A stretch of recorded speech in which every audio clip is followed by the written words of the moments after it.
Hello, everyone. I just want to welcome you to our webinar. My name is Sandra Reimer, and I work with TourMagination on their communication. I'm very excited today to introduce to you one of our tour leaders, all the way from the Netherlands. We have Aylde Vanois. Aylde, as you know, will be leading two tours this coming up. The European Heritage Tour in the Netherlands and Belgium, April 23rd to May 4th, 2018, and the Life and Times of Early Anabaptists in Europe Heritage Tour, June 26th to July 11th, 2018. Now, without further ado, I will turn the webinar over to Aylde, and he's going to show you some photos and tell you some stories. Well, Sandra, thank you very much for this introduction. I've made a presentation and I will start at this moment. Okay, here we are. Well, my name is Aylde Vanois. I live in Heemstede in the Netherlands. I'm a Dutch Mennonite. I'm a theologian as well. I studied theology at the Free University here in Amsterdam and the Dutch Mennonite Seminary. And there I became known with a rich Mennonite past here in Western Europe, and I decided to start organizing Mennonite tours for North Americans and Canadian people. Down here you see a picture of mine as well. I will be doing two tours for TourMagination this summer. The first one is a Holland and Belgium tour starting April 23, as Sandra already mentioned. And the second one is what I call the Grand Tour. This tour covers Holland, Germany, and Switzerland and gives you a broad overview of the Mennonite and Anabaptist beginnings in Europe.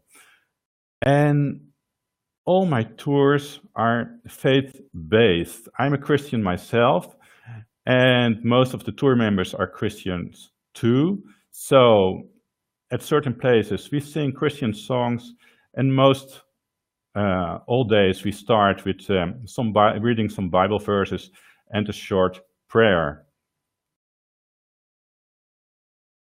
Let's go to the next slide.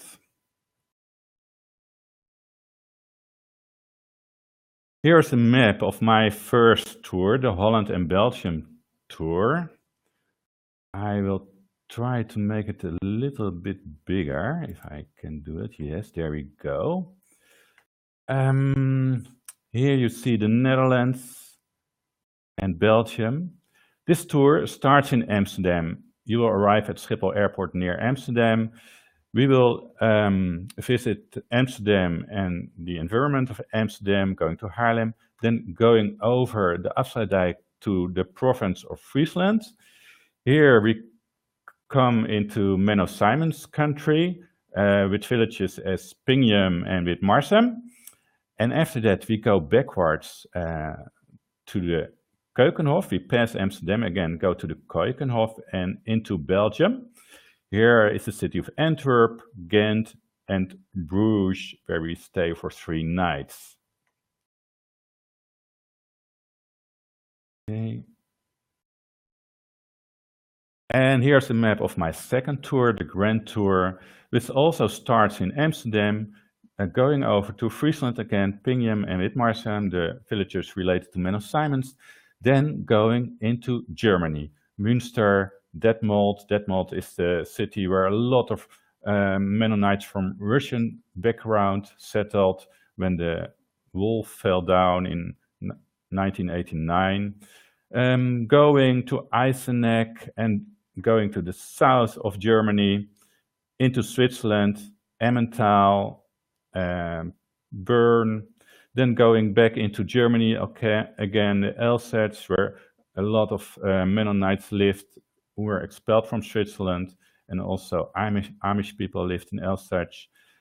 Going further, following the Rhine River, making a beautiful boat tour on the Rhine in Boppard, then passing the city of Cologne, visiting the Cathedral of Cologne, and back to Amsterdam where the tour ends. Well, starting here in Amsterdam, I live about 20 kilometers from Amsterdam and visit it weekly. In Amsterdam, you will see a lot of biking people. There are more bikes in Amsterdam than inhabitants. Every inhabitant has 2 or maybe 3 bikes. And here on this picture in the right corner, you will see a lot of orange-clothed persons on this boat. We will make a boat tour on the canals in Amsterdam, and during the first tour, it will be King's Day. It's the birthday of our King William, and his last name is of Orange. So everybody in Amsterdam celebrating his birthday will be clothed in orange. Here, the picture down below is a picture of our Rijksmuseum, where a lot of rich paintings of the rich era called the Dutch Golden Age are hanging. Painters like Rembrandt from Rijn, Vincent van Gogh are hanging there. And I will show you also Mennonite paintings or Mennonite-related paintings hanging there. I have 2 numbers at the top, number 1 and 2. Number 1 refers to the Holland-Belgium tour, and number 2 refers to the Grand Tour. You will see that in every slide to which tours the slide refers. Here we are still in Amsterdam. You will see the inside of the Mennonite single church in Amsterdam, the Mecca for Mennonites from abroad to visit.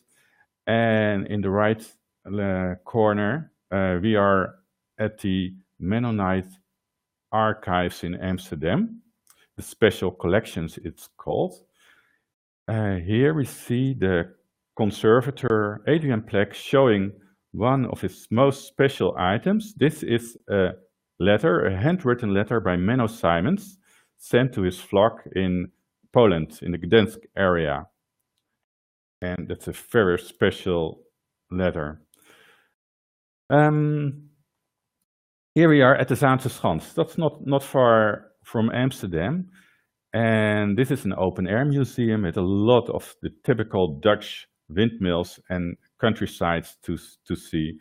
And there is also a little bit of Anabaptist history, Mennonite history to be found here, because one of the windmills is built by a Mennonite around 1600.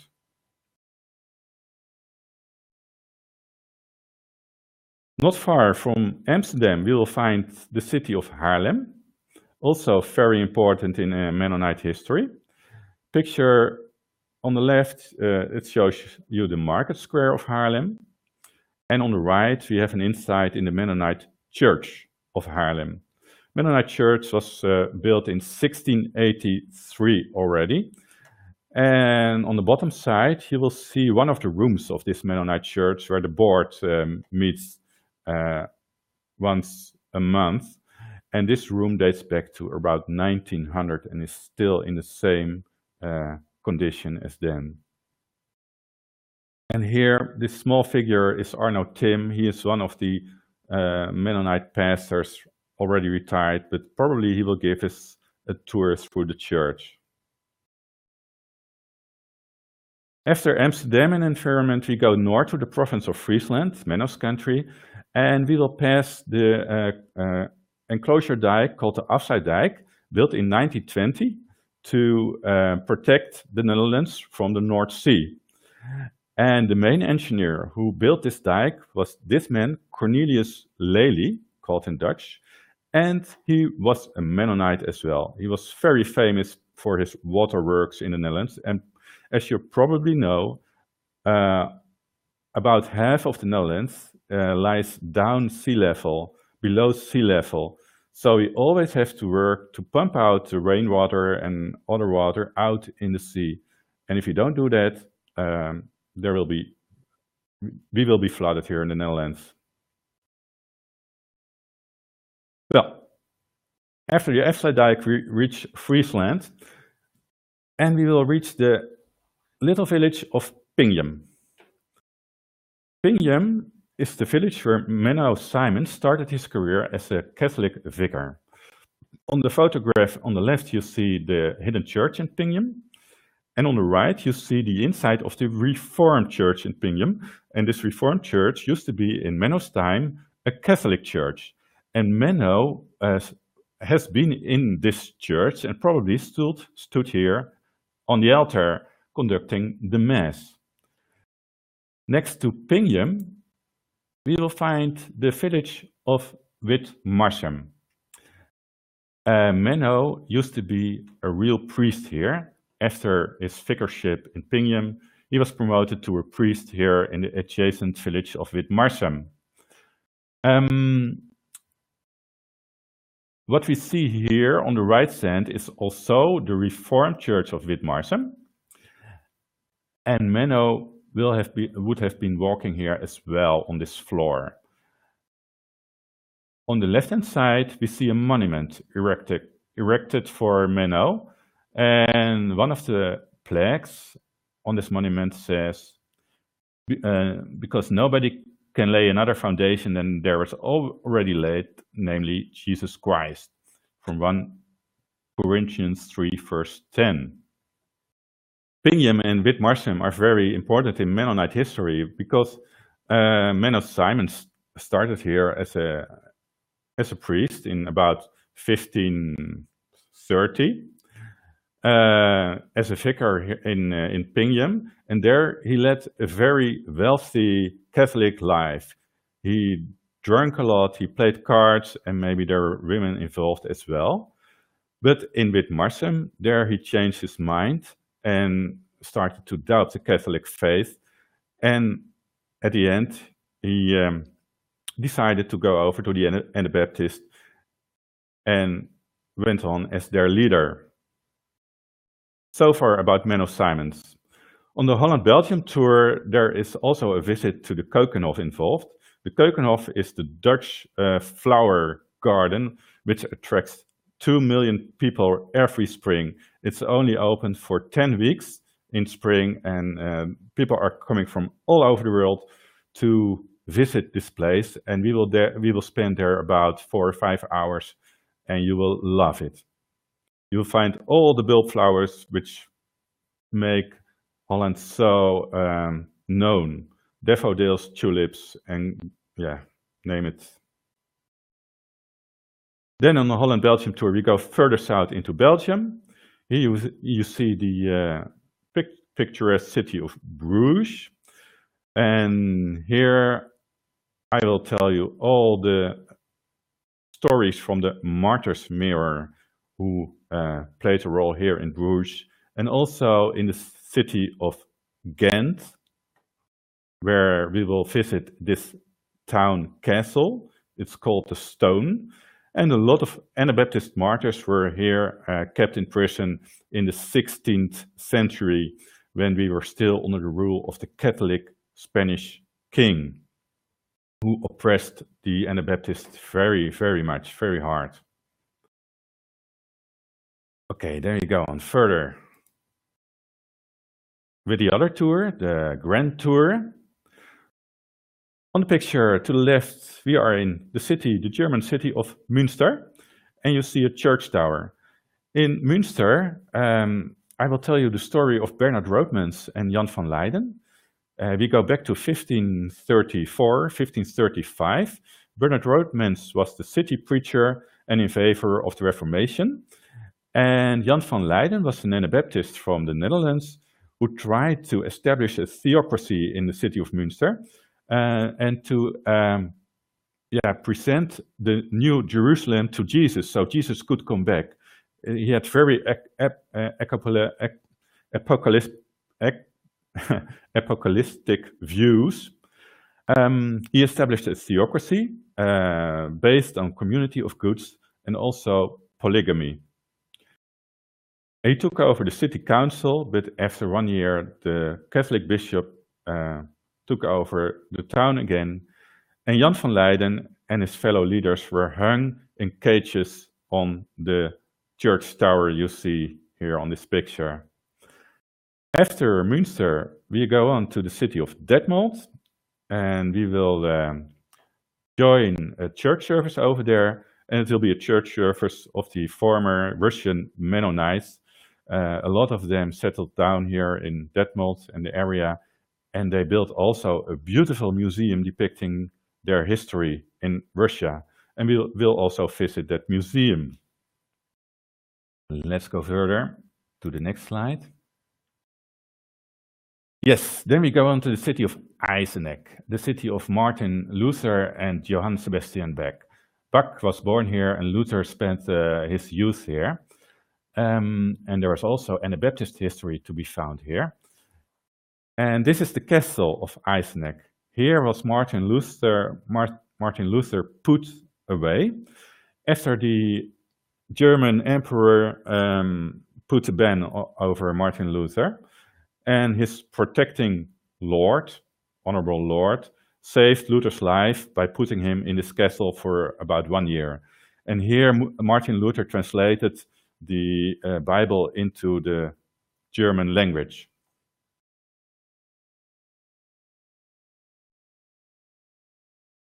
Then we're going further south into Germany. And there are two names important here. Rottenburg am Neckar is a village where Michael Settler was put at the stake. And Michael Settler was one of the first leaders of the Anabaptist movement in South Germany and Switzerland.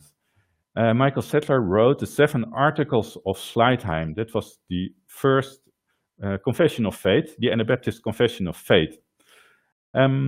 These Articles of Sleitheim, we will discuss them and look if they are still relevant for us in present times. And in Sleitheim, there is still a small museum dedicated to Michael Settler and those 7 Articles of Sleitheim. We will visit that museum as well. Another name that must be mentioned here is the name of Pilgrim Marpeck. Pilgrim Marpeck came just after Michael Settler. Michael Settler was put to death in about 1528. And then Pilgrim Marpeck came on the stage. Marpeck was the son of a rich mine owner from Rottenburg in Tyrol in Austria.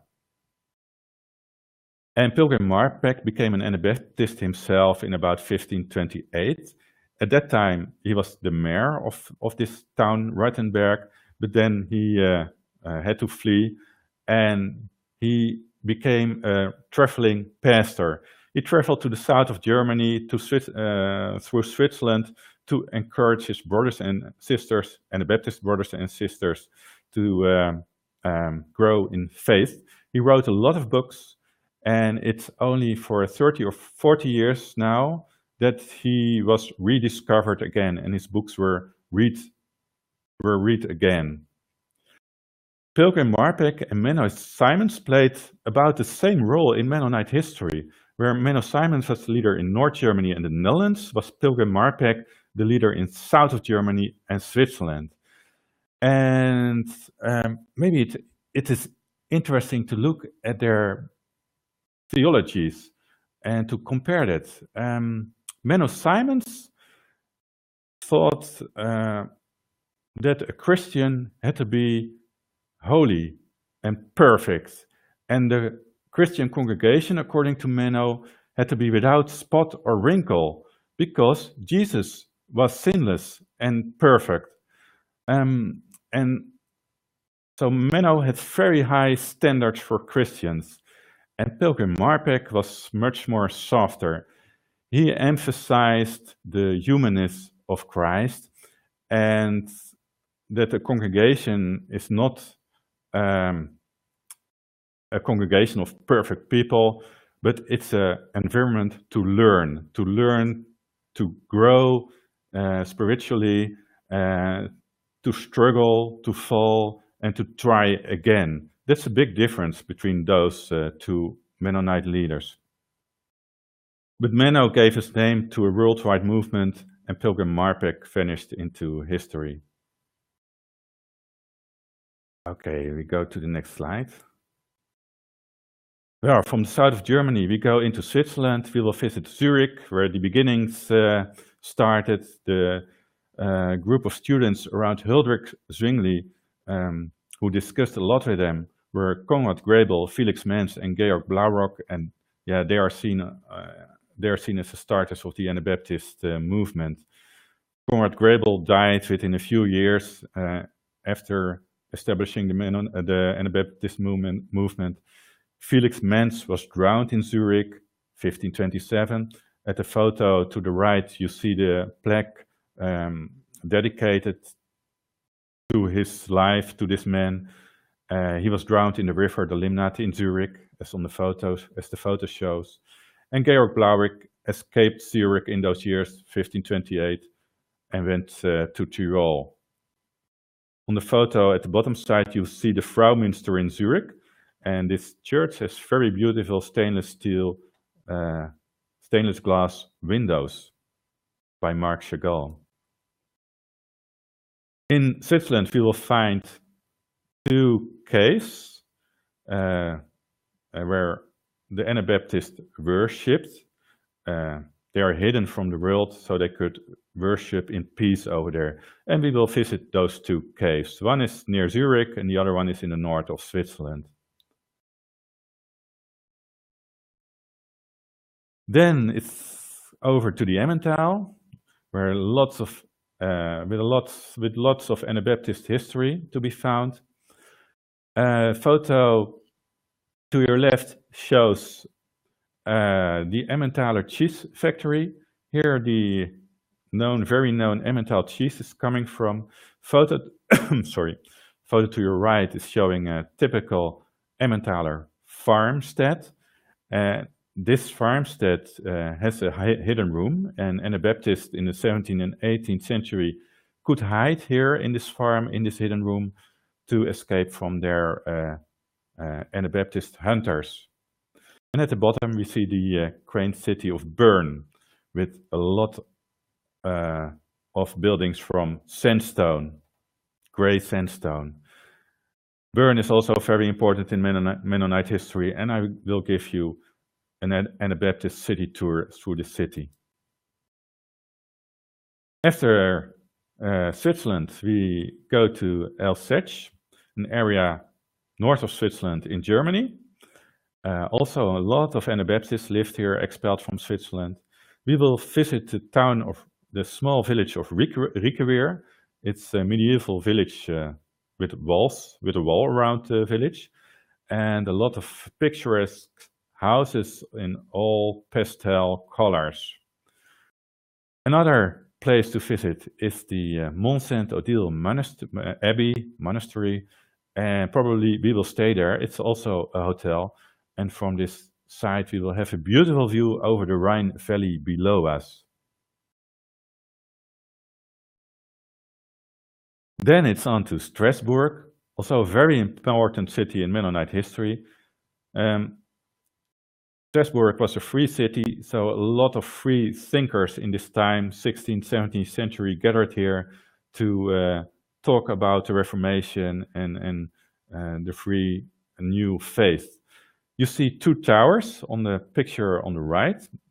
These towers are important in Mennonite history because Melchior Hoofman was imprisoned in these towers, about 1540 we are speaking now.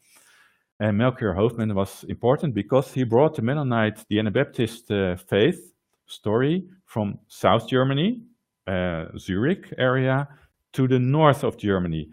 And in the city of Emden, he baptized about 300 people, and those people spread out the Anabaptist faith over the Netherlands. The picture on the right shows Strasbourg from the water side. After Strasbourg, we follow the Rhine again, make a Rhine boat tour through the romantic Rhine, end up in the city of Cologne, and we probably visit the Cologne Cathedral, the world-famous Cologne Cathedral. And as we have done that, we go further back into the Netherlands, to Amsterdam again, to end up and have a farewell dinner in my own church, because I'm a caretaker of a Mennonite church in Heemstede. And after that, it's going home again. Here you see a picture of our transportation. We will drive probably 9-seated vans, as we are with a small group, and that makes it very special. Well, this is the end of my presentation. I hope you liked it and that I can welcome you this summer on one of my 2 tours that I will organize for TourMagination. And now it's time for questions. Sandra, do you take over? Yes. Yep. Coming back on here. Oh, yes, there Hi you are. there. Thank you so much, Ayle. So if anyone has any questions, you will see a spot at the bottom left of your screen that says type here and press enter, attendee chat. It says at the top. You can type in your question and Ayle will answer the questions. So go ahead and start typing and I'll read out the questions and then Ayle will answer them. Ayle, I had a question for you as I was listening to your presentation. I was very intrigued. I was very intrigued to hear that there are paintings, Mennonite-related paintings in the Rijksmuseum. Could you mention one of the paintings? Yes, there are some Mennonite painters here in Holland. Mennonites are artists as well.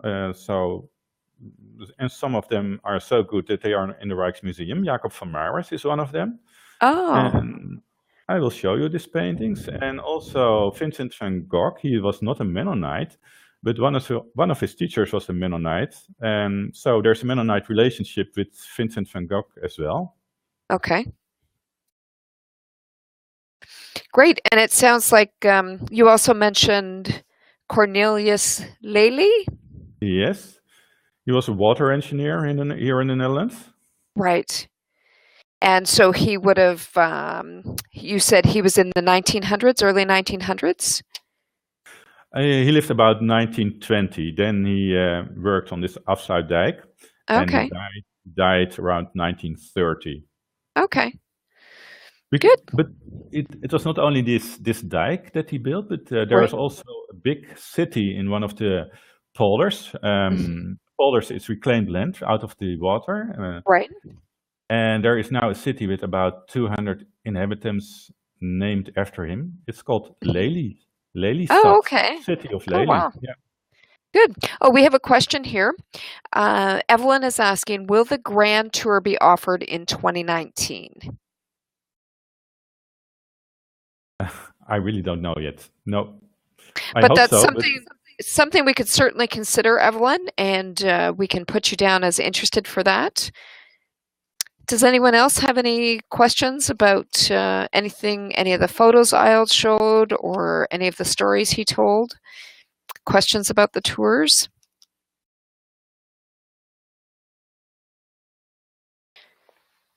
I'll give another minute, and just in case somebody's got a burning question. Ayle, do you have anything else that you would like to add about the tours? You mentioned that you'll be traveling in a van, depending on the group size, and that you've done that before, that you're very comfortable with a small intimate group in a van? Well, it makes us very flexible to travel around in a van and rather than in a big bus, big coach. I will be driving the van myself. If you drive a van, it has a lot of advantages driving a van in a rather big coach.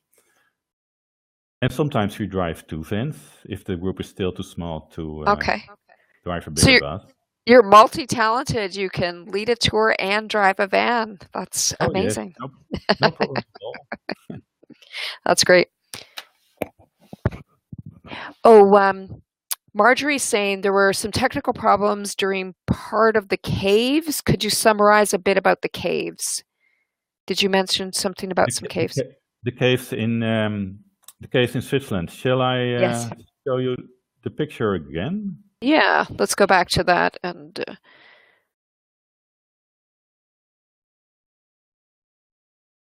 there we go. But here are the Mennonite caves. They are located in Switzerland, both. People were celebrating their faith in here. They could sing and join together without anyone knowing that they were there. So these were very good places to worship in secret for the Mennonites in the 16th, 17th, and also 18th century in Switzerland. And we will visit those caves, as you can see on the pictures. The cave right in the right down corner is in the Jura. That's in the north of Switzerland. It's about a walk of 20 minutes uphill from the car. And the cave at the upper left corner is near Zurich. It's also about 20 minutes walk from the parking place where we park the vans or the couch. And they are both are very impressive places to visit and to know that our ancestors worshiped there. That's great. Yeah. Ayild, before we close up the webinar, could you just tell us a little bit about your own Mennonite history? Is it, did you recently become a Mennonite? Is it a long-standing, is it on one side of the family or another? Just tell us a little bit about your own personal history. I'm not born as a Mennonite. I joined the Mennonites in about 1996. Okay. I became a Christian by then, and I was looking for a church, for a congregation. I lived in Amsterdam at that moment, and I also visited the Mennonites, among other churches. But the way I was accepted by the Mennonites in Amsterdam gave me such a good feeling that I wanted to know more about them. And after a few months, I decided to join them. And became a member of the Amsterdam Mennonite Church. That's great. That's the small history of my Mennonite past. Yeah, that's awesome. Now, James is asking, what can we expect weather-wise for the Grand Tour? What's the weather going to be like? The Grand Tour is organized end of June, early July. These are the most beautiful months here in the Netherlands. But yeah, it can be and 30 degrees Celsius. That's rather pretty warm, but it can also be about 20 degrees. It can be sunny, it can be raining. You can't predict what the weather will be, but normally the weather will be fine in this time of years. It's summer here in Holland, so it should be time to enjoy the weather. Nice. Good. Does anyone else have any other questions before we close off the webinar? Okay, I'm not seeing anything else. Thank you so much for joining us and for sharing your photos and your stories. I really appreciate it. Oh, it was my pleasure. And I hope to see a lot of folks on my tours this summer. That's great. Have a good day, everyone. Thank you for joining us. Bye-bye.